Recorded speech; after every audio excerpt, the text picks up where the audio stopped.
যোগেশচন্দ্র চৌধুরী কলেজের ডে ও ল বিভাগের সরস্বতী পুজোয় বেনজির সংঘাত, হস্তক্ষেপ করতে হয় হাইকোর্টকে, আর হাইকোর্টের নির্দেশে পুলিশের উপস্থিতিতে হচ্ছে পুজো। কিছুক্ষণ আগে সেখানে পৌঁছেছিলেন সাংসদ মালা রায় এবং শিক্ষামন্ত্রী ব্রাত্য বসু। আমাদের সঙ্গে এই মুহূর্তে সরাসরি রয়েছে আমাদের প্রতিনিধি পার্থপ্রতিম ঘোষ। পার্থপ্রতিম, পুলিশের উপস্থিতি সাধারণত দেখা যায় কলেজের ছাত্র সংসদ নির্বাচনের সময়, যাতে সেই নির্বাচন সুষ্ঠুভাবে সম্পন্ন হয় কিংবা কোনো অশান্তি হলে পরিস্থিতি সামাল দেওয়ার জন্য পুলিশ আসে, কিন্তু সরস্বতী পুজো তো পুলিশ যেদিকে চোখ যায় সেদিকেই শুধুই পুলিশ। দেখো, যেদিকে চোখ যায় সেদিকেই পুলিশ, এবং একেবারে যখন শিক্ষামন্ত্রী উপস্থিত সেখানে কিন্তু উই ওয়ান্ট জাস্টিস স্লোগান উঠলো কলেজের মধ্যে, ক্যাম্পাসের মধ্যে। এই মুহূর্তে এখন যে ছবিটা দেখতে পাচ্ছে দর্শকরা, সেটি হচ্ছে যোগেশচন্দ্র চৌধুরী কলেজের ঠিক পাশের যে গলি রয়েছে, যেখানে ডে বিভাগের পড়ুয়ারা অর্থাৎ যোগেশচন্দ্র চৌধুরী কলেজের পড়ুয়ারা তারা যে জায়গায় পুজোর আয়োজন করেছেন, সেখানে শিক্ষামন্ত্রী ব্রাত্য বসু তিনি এসে পৌঁছেছেন এবং সাংসদ মালা রায় তিনিও উপস্থিত রয়েছেন।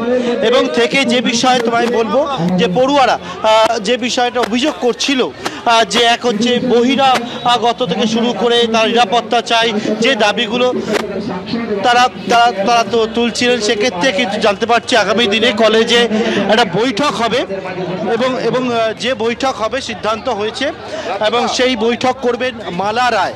অভিযোগ করছে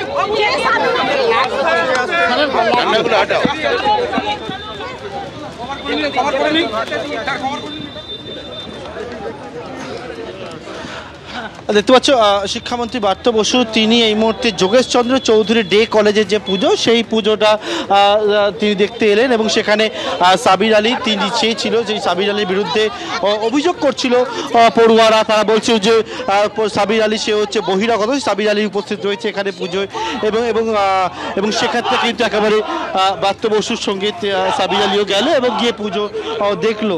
এবং এক্ষেত্রে এখানে কিন্তু স্লোগান উঠছে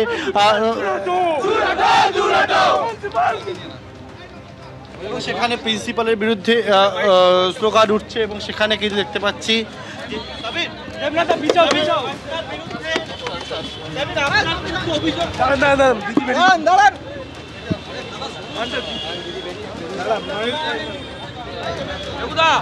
এবং মালা রায় তিনি আছেন এবং থেকে তিনি কিন্তু আগামী দিনে বৈঠকে বসবেন বলে জানতে পারছি আমরা। একটু সরুন ওনাকে উঠতে দিন।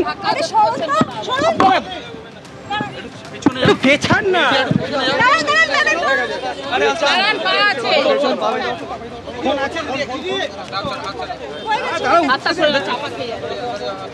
দাঁড়ান না।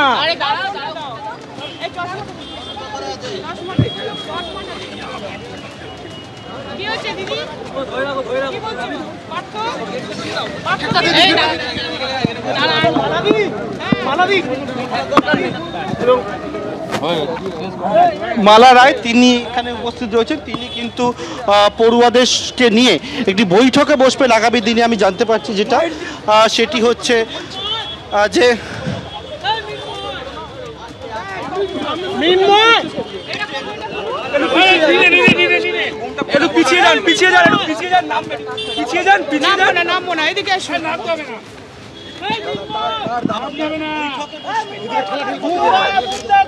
শোনো, গভর্নিং বডির প্রেসিডেন্ট হিসেবে স্টুডেন্টরা যদি কোনো আলোচনা চায় নিশ্চয়ই সেটা শোনা দরকার এবং সেটা আমি শুনবো, কিন্তু পুজোর দিনে আমরা কোনো রকম এই রকম মানে মাসভাবে এরকমভাবে উই ওয়ান্ট জাস্টিস শুনবো না। এটা স্টুডেন্টদের, এটা কিন্তু রাজনীতি নয়।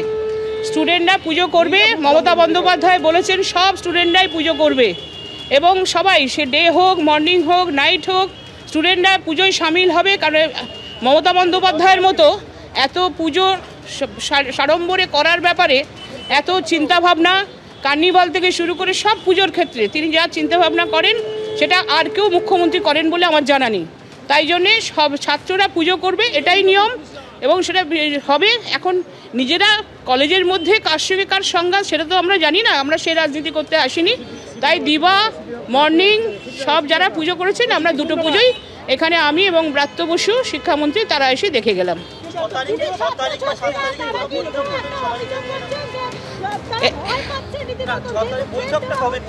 এর আগে কোনোদিন এরা আমাকে চিঠি দিয়ে জানাননি যে তাদের কোনো বক্তব্য আছে কিনা।